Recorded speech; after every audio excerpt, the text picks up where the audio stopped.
21 horas em ponto. Vamos começar a nossa oração, dando prosseguimento às nossas rezas do mês de agosto, todas as segundas-feiras, de 21 às 21h30. Estamos fazendo virtualmente, por conta da pandemia, mas na nossa tradição, na nossa, entre aspas, normalidade, faríamos presencialmente. Ainda que de longe, a gente consegue se sentir, a gente consegue se conectar, e esse é o principal propósito. Ativar nossa memória, ativar a nossa força, a nossa fé, nos colocarmos em um grande abraço, sob as palhas de Obaloaiê, o nosso patrono, a divindade que é homenageada por nós, em especial durante o mês de agosto de todos os anos. Atotô!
Ingênia,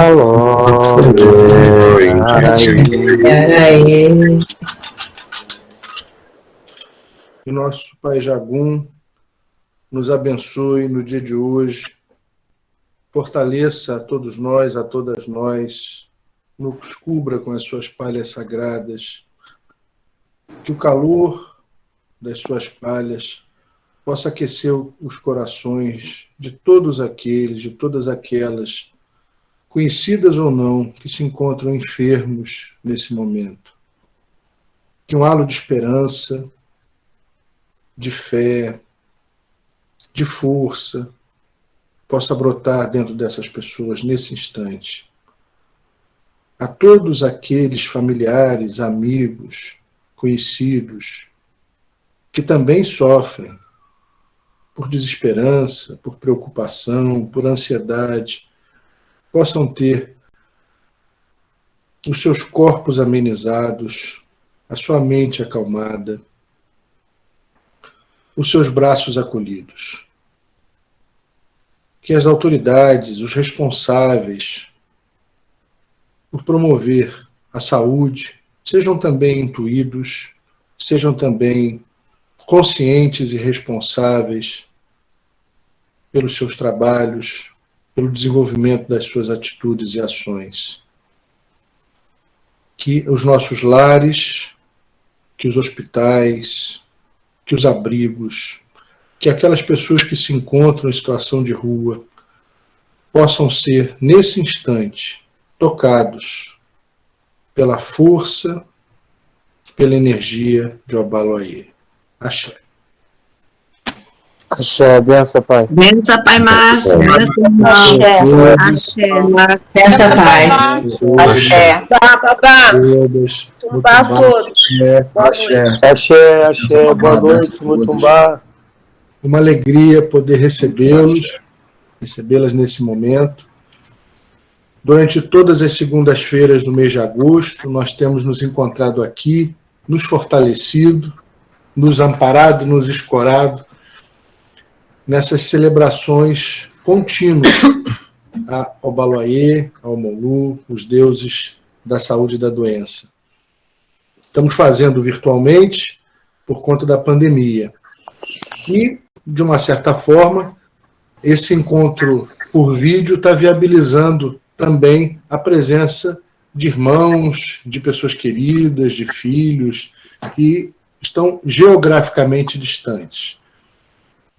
A cada segunda-feira, nesse mês de agosto, durante esse pequeno período de 21 às 21h30, nós sempre propomos, além da reza, uma pequena reflexão. Eu só vou pedir ao pessoal para desligar os microfones nesse momento, por favor, depois a gente abre.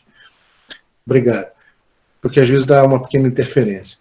Então, a reflexão de hoje, nós já falamos sobre a Terra, sobre vários elementos que estão associados ao culto, ao Molu e ao Obaloaiê. Já falamos sobre a Terra, já falamos sobre a pipoca, o deburu, já falamos sobre as palhas, e hoje nós vamos falar acerca de uma ferramenta de Omolu, ou das ferramentas de Omolu e de Obaloaiê, que são o xaxará e o ocó, a lança.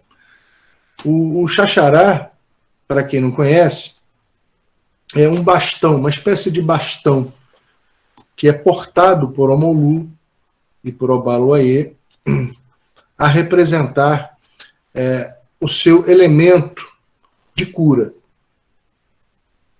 Como a gente costuma dizer no linguajar do candomblé, cada orixá tem as suas ferramentas. E não necessariamente as ferramentas são elaboradas de ferro. O xaxará, por exemplo, é um bastão que é feito de nervuras do dendezeiro. A folha do dendezeiro tem na sua parte central uma espécie de haste, de talisca mais durinha. E na elaboração de alguns artefatos, como o xaxará, se retira a parte mais molinha das folhas e se separa exatamente essa talisca central, essa nervura central, para confeccionar o xaxará. E aí ele fica um bastão comprido. Quem tiver a foto, possa disponibilizar aqui no chat, seria bacana. Eu não pensei nisso antes, me perdoe. Quem tiver a condição, puder veicular aqui, seria legal. Então, esse bastão, o xaxará, é feito na parte externa com essas nervuras de dendezeiro. Mas essas nervuras de dendezeiro escondem, circundam uma cabacinha, uma cabaça que fica dentro do xaxará. E no interior dessa cabacinha vão alguns elementos curativos, vão alguns pós preparados ritualisticamente, liturgicamente, para que as suas energias possam ser utilizadas por Omolu, por Obaloaiê. Então, quando a gente vê o xaxará pronto, a gente não enxerga essa cabacinha que fica circundada pelas taliscas de Mariô. Essas taliscas de Mariô são amarradas, né, e são enfeitadas por fora. Ficam muito bonitas. É um trabalho muito bacana de artesanato tradicional, de artesanato religioso. Enfeitam com miçangas coloridas, com palhas desfiadas, com búzios, enfim, às vezes com recortes de tecido. Fica maravilhoso, tem trabalhos sensacionais. Mas o importante é a gente observar algumas coisas. Primeiro, trata-se de um artesanato religioso, né? A gente tem, em algumas religiões, como o catolicismo, por exemplo, um reconhecidíssimo trabalho de artesanato, né? Tem a arte sacra, muito bem trabalhada por grandes escultores e pintores, mas nós também temos grandes escultores e escultoras, grandes pintores e pintoras, que preparam há milhares de anos artefatos artesanais, portanto trata-se de arte, que tem uma conotação religiosa. Em algumas etnias africanas, inclusive a Iorubá, há uma diferença entre a escultura e o elemento ritual. E justamente o que diferencia a escultura, o artefato em si, o artesanato em si, não que seja pouco, mas o artesanato em si, e a sua utilização ritual é a força da palavra. É quando esse elemento é rezado, quando esse elemento é encantado pelo poder da fala. A partir dos ofós, dos encantamentos, dos adorar e das rezas. Outra questão interessante a observar, portanto, é que não basta preparar um xaxará, ou não basta comprar um xaxará já pronto. É preciso imantá-lo. E a gente aprende com os nossos ancestrais que a palavra, dotada de axé, é capaz de fazer esse procedimento, de transformar esses elementos, as taliscas de Mariô, a cabaça e os pós, em poderosos instrumentos de cura. Ao ponto de que, quando o xaxará está pronto, por exemplo, como outros artefatos de outras divindades, só ao tocá-lo, só ao senti-lo no nosso corpo, no nosso ori, perdão,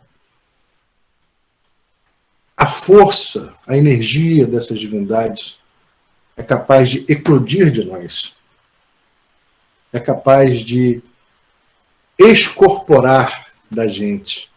A gente entra em transe em algumas situações, apenas e tão somente, como se fosse pouco, pelo contato com esses elementos. Tamanho o seu poder, tamanho o seu alcance transcendental. Gosto de observar que esse potente elemento é feito de vegetais. Tem um provérbio iorubá que diz assim: Kosi ewe, kosi orixá. Sem folha, não existe orixá. A folha, o elemento vegetal, é o fio condutor, é a senha que abre esse portal, que viabiliza esse trânsito entre o material e o imaterial, o físico e o metafísico. É a folha, é a planta que faz isso. Eis aí presentes a folha, o elemento dendezeiro, o elemento cabaça, que também é vegetal. Portanto, a ferramenta de Omolu principal é o xaxará. Mas eu queria... tem uma outra ferramenta, né, que é o ocó, a lança. Essa mais usual na divindade Obaloaê, que para nós no Brasil é uma expressão mais jovem de Omolu. Omolu e Obaloaê, como a gente já conversou, são o mesmo compêndio, a mesma divindade. E Omolu seria essa expressão mais madura, mais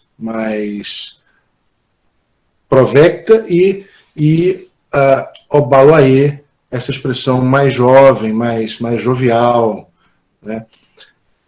Então, Obaloaê usaria o xaxará e a lança, ou em alguns casos, apenas a lança. Mas eu queria agora perguntar para vocês, o xaxará, portanto, seria uma arma para combater a doença ou uma ferramenta, um artefato para reconstituir a saúde? Queria ouvir vocês. A gente tem pouquinho tempo, mas eu acho que vale a pena a gente trocar um pouquinho as nossas falas. O que vocês me dizem? O xaxará é uma arma para o embate da doença ou deve ser entendida como uma ferramenta que constrói, que lapida a saúde? Eu acho que é uma ferramenta, pai. Acha que é uma ferramenta?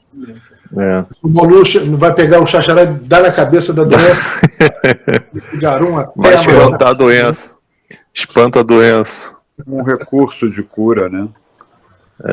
O Paulo, um recurso de cura. Gostei, um recurso de cura. Um recurso de cura. Eu acho, boa noite. Eu acho que é um elemento de evocação de energia da própria Terra.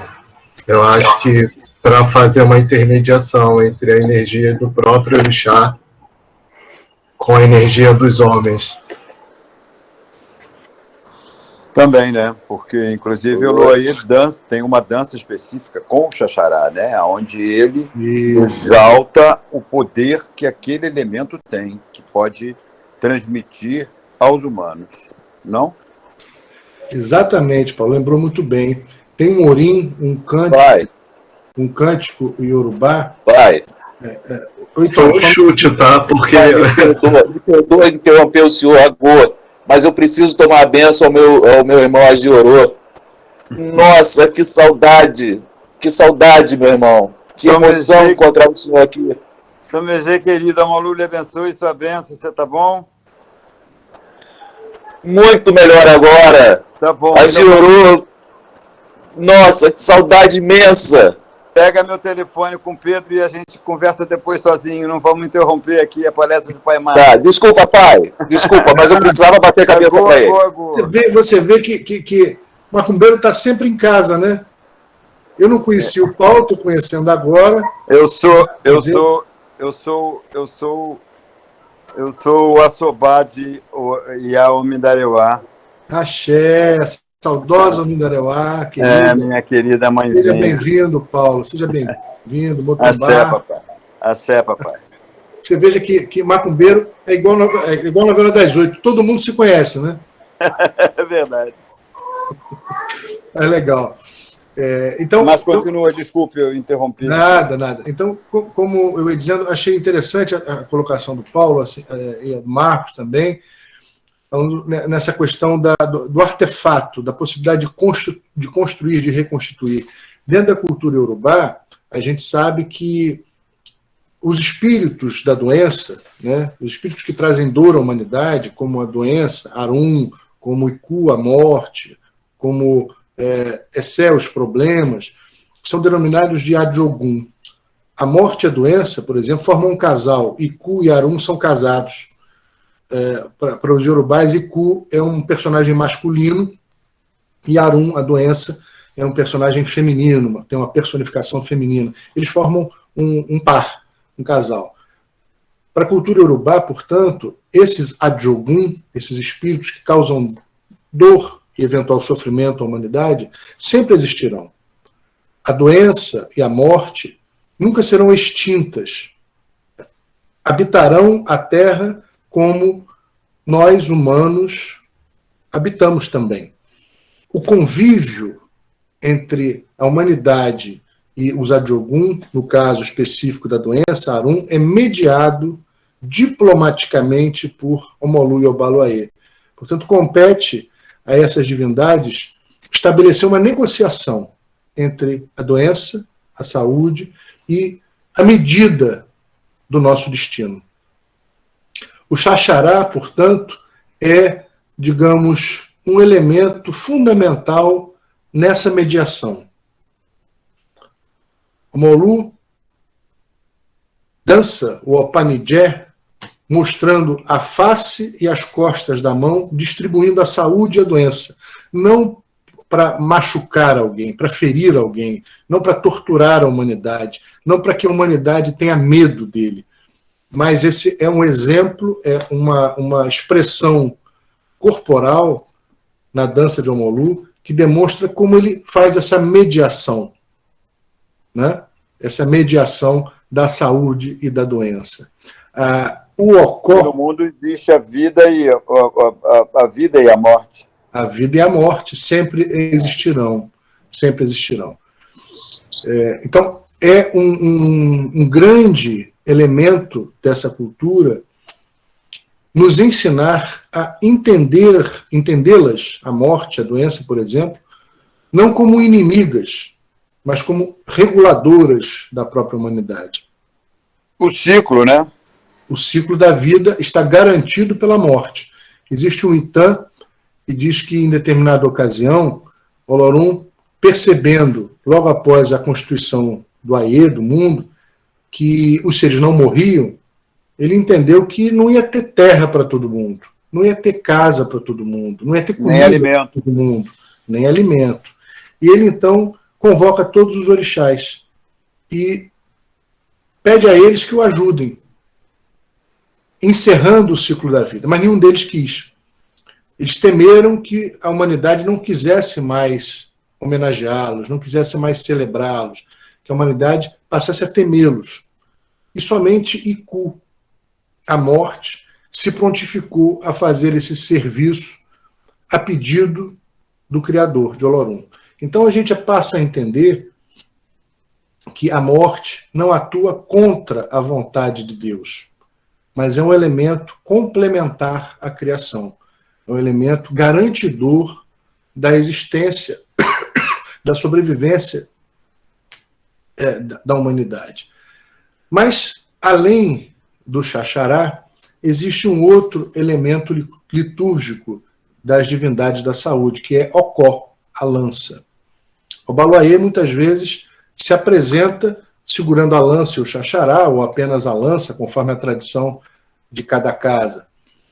A pergunta que eu faço é a seguinte: se o Xaxará pode ser interpretado como uma ferramenta, como um bastão, né, um regulador, e a lança? E a lança é um elemento bélico ou não é? É para espetar alguém ou não é? É para combater a doença ou não é? Como é que fica essa história? Pai, o Jagum eu acho que é mais de guerra, né? É um elemento de defesa, né? Meu pai, boa noite, sua bênção, a câmera está fechada, mas falar da lança, falar de Jagum, mestre lá, o senhor perguntou para que é, né? Eu para catucar, e eu fiquei pensando numa catucada que essa lança sempre me deu, que eu acho que é talvez o maior efeito dessa lança nessa filha, que tem nesse pai que o senhor juntou, que é catucar no sentido de dizer que, porque vamos morrer, precisamos viver. Lembrar que a morte é um portal de convocação à vida. Eu nunca consegui ver nessa lança uma espada, mas sempre consegui sentir o pontiagudo dessa lança na convocação à vida, no chamamento à vida. E esse orixá sempre foi, e aí todas as facetas da divindade da terra, cobertas pela palha, uma lembrança viva desse chamado à vida, ele que é tão associado à morte, à doença, mas porque vamos morrer, precisamos viver. Então, uma catucada que sempre foi lá no meu íntimo, e sempre me fez ter muito orgulho dessa cabeça no meu ori, na certeza de que a morte qualifica a vida. E é preciso honrar a morte e honrar a vida, e que essa divindade traz isso. Então, essa filha, meu pai, que tem nesse pai, Jagum, seu Juntó, sempre foi muito tocada pela ponta da lança de Jagum. Sua bênção. Axé. Axé. Que lindo, Ana Lúcia, minha filha. Um beijo para você, que o Pai Jagum abençoe a você e a todos nós. Eu ontem, no nosso encontro, no nosso encontro do Olubagé virtual, podemos chamar assim, ontem nós falamos muito a respeito disso, né? De que curas estamos falando, de que doenças estamos falando, de que instância ou em que instâncias essas doenças estão. Às vezes, essas doenças têm a ver com comportamentos éticos, comportamentos morais. Às vezes, essas doenças têm a ver com medo, com ansiedade. Às vezes, esse embate que nos tira a sanidade tem a ver também com reconstituição, com recobrar a nossa... E com o próprio equilíbrio da população. Pois As pessoas têm que estar em permanente adaptação para que não morra. Quer dizer, tem que ter uma homogeneização de quantidades de pessoas que se adaptam, porque a vida, o círculo da vida é dinâmico, não é estático. Então, a morte faz parte disso para manter esta quantidade, entre aspas, de pessoas, de alimento que precisa para esse povo todo e de forçar uma adaptação, não? Sem dúvida. Então, por isso, a lança, para nós, é um símbolo maior do que a guerra. Ou, pelo menos, a guerra no contexto ocidental, como a gente está acostumado a referenciá-la. Ela é um elemento de defesa. A gente está falando de um outro sistema cultural, de outro sistema de pensamento, de comportamento. Nós temos, dentro do nosso panteão do candomblé, uma divindade, por exemplo, como o Xaguian, que é a guerra pela paz.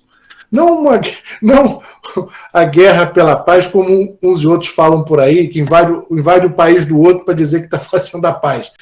Mas a guerra pela paz, muitas vezes, nesse processo de interiorização, de reflexão. Então, a lança não é um símbolo apenas do embate ou do combate com um ser externo. Muitas vezes, essa lança é o símbolo dos embates internos, das guerras que nós devemos travar conosco, com nós próprios, com as nossas doenças da alma. É verdade. Cuja cura não depende exclusivamente da divindade, mas da inspiração da divindade, para que nós os ajudemos a fazer esse serviço. Portanto, quando a gente estiver com o Omolu, com o Obaloaiê, quando a gente olhar para o Ocó, a lança, quando a gente olhar para o Xaxará, quando a gente perceber a coreografia sagrada de Obaloaiê, que dança apresentando o Xaxará para todos nós, na nossa comunidade. Xaxará, balé, afuaô, balé, xaxará,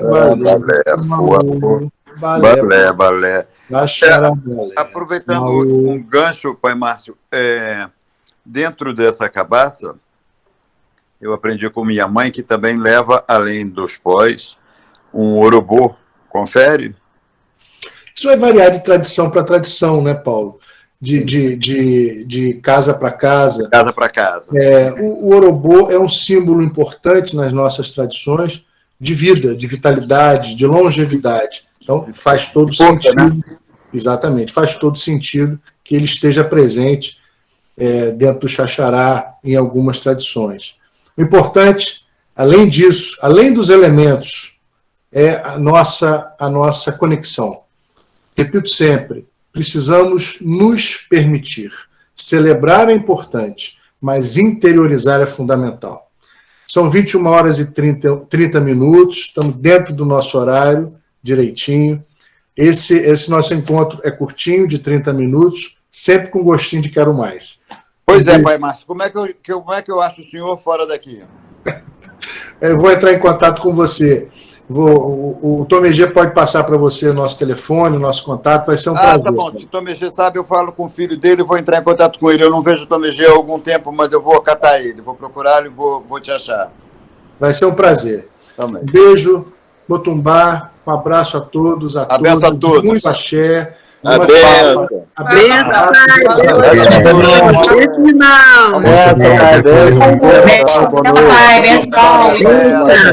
benção. Axé, pai, benção. Benção, pai, foi ótimo.